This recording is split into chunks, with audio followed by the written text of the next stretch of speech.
আসসালামু আলাইকুম। Hello everyone, কেমন আছেন সবাই? আশা করি খুব ভালো। আমিও আলহামদুলিল্লাহ আল্লাহর রহমতে আর আপনাদের দোয়ায় অনেক ভালো আছি। তো সাদিয়াস কিচেন থেকে চলে আসলাম। আজকে আপনাদের সাথে শেয়ার করছি পায়েস। আর যে কোনো বার্থডে পার্টি, অনুষ্ঠান বা অকেশনে আমরা সাধারণত ডেজার্ট করে থাকি। তো সবচেয়ে সহজ আর কম সময় যে ডেজার্টটা, এটা হতে পারে এই পায়েস। তো চলেন দেখে আসি আমি কিভাবে পায়েসটা রান্না করি। প্রথমেই নিয়েছি একটি প্যানের মধ্যে 1 লিটার দুধ। এর মধ্যে দিয়ে দিচ্ছি 4টা এলাচ দিয়ে দিচ্ছি আর তার সাথে একটা তেজপাতা আমি 2 টুকরো করে দিয়ে দিয়েছি। এখন এটাকে 10 মিনিট জাল করে নিব।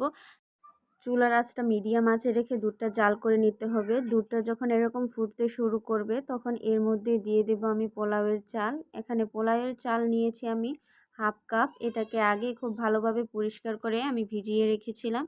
এখন পোলাওয়ের চালটা দিয়ে দিচ্ছি আর তার সাথে দিয়ে দিচ্ছি লবণ। লবণটা স্বাদ মতো আর অল্প একটু লবণ দিয়েছি যাতে চালটা খুব ভালোভাবে সিদ্ধ হয়ে আসে। এখন এটাকে ঢাকনা দিয়ে ঢেকে দিচ্ছি। আর খেয়াল রাখতে হবে চালটা সিদ্ধ করার সময় যেন দুধটা পড়ে না যায়। তো এরকম যখন উপরের দিক দিয়ে দুধটা উঠে আসবে তখন একবার করে এভাবে ঢাকনাটা উঠিয়ে দেব যেন দুধটা পড়ে না যায়।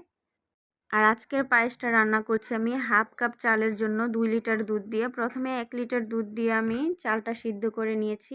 এখন আবার 1 লিটার দুধ আমি ব্যবহার করব। তো দেখতেই পাচ্ছেন চালটা খুব সুন্দরভাবে সিদ্ধ হয়ে এসেছে। এখন এর মধ্যে দিয়ে দিচ্ছি আমি বাকি ছিল যে আরও 1 লিটার দুধ, ওই দুধটা দিয়ে দিচ্ছি।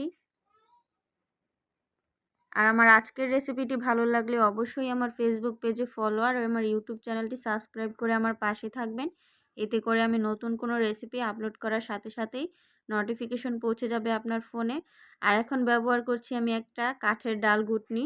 এখন এটা দিয়ে কিছুক্ষণ আমি চালটা একটু আধা ভাঙ্গা করে নেব। একবারে ম্যাশ করবেন না, তাহলে পায়েসটা খেতে আর ভালো লাগবে না। এখন এর মধ্যে ব্যবহার করব আমি সাবুদানা। সাবুদানাটা আগেই আমি পানিতে ভিজিয়ে রেখেছিলাম। এখন এর মধ্যে দিয়ে দিচ্ছি আর দিয়ে দিচ্ছি চিনি। চিনি দিয়ে দিচ্ছি এখানে 1.5 কাপ। চিনিটা আমি সবচেয়ে শেষে ব্যবহার করছি কারণ চিনি আগে দিলে চালটা সিদ্ধ হতে চাইতো না। তো এখন এটাকে আমি নেড়ে মিশিয়ে নিচ্ছি। চিনিটা গলে আসা আগ পর্যন্ত এভাবে চুলার আঁচটা কমিয়ে রেখে অনবরত নেড়ে এটা জাল করে নিতে হবে। এখন যেহেতু পায়েসটা অনেকটা ঘন হয়ে এসেছে তো তলানিতে লেগে যেতে পারে। আর দিয়ে দিচ্ছি নারিকেল কোরানো 1 বাটি। আর এর মধ্যে দিয়ে দিচ্ছি এখন আমি কাঠবাদাম আর কাজু বাদাম কুচি। আর এখন পায়েসটা সম্পূর্ণ তৈরি হয়ে গেল। এখন শুধু গরম গরম এটা পরিবেশন করে নিতে হবে। তো এই তো আমি এটা পরিবেশন করে নিয়েছি। সবাই সুস্থ থাকবেন, ভালো থাকবেন। আবারও চলে আসবো নতুন কোনো রেসিপি নিয়ে। আল্লাহ হাফেজ।